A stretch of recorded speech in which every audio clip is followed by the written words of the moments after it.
El IEM derecho suena horrible. Suena horrible. ZSX Pro es el modelo.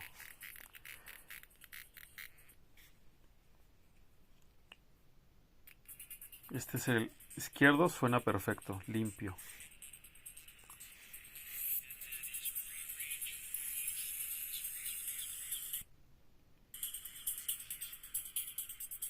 No tiene el que tiene este. Volvamos.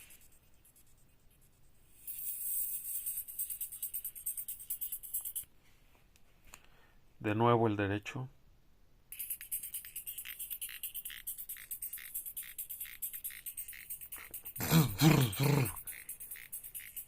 Y es bien chistoso como el chino de la tienda que lo vendió dice que no alcanza a distinguir la diferencia, que para él suenan bien los dos. Escuchen.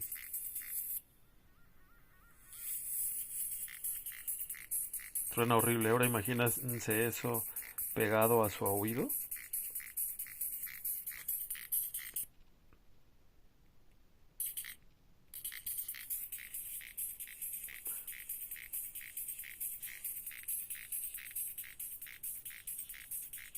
De nuevo el izquierdo.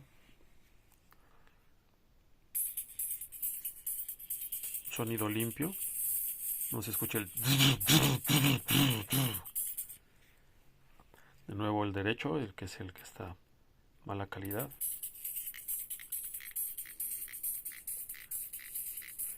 Increíble que no detecte el mal sonido el vendedor.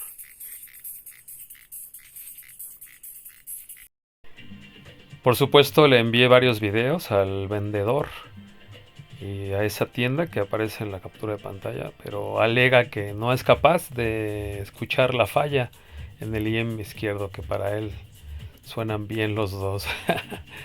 Es muy curioso que diga esto cuando pues debe ser un especialista en detectar este tipo de fallas. A eso se dedica, ¿no? Pero sin embargo dice que no. Para él están bien los dos.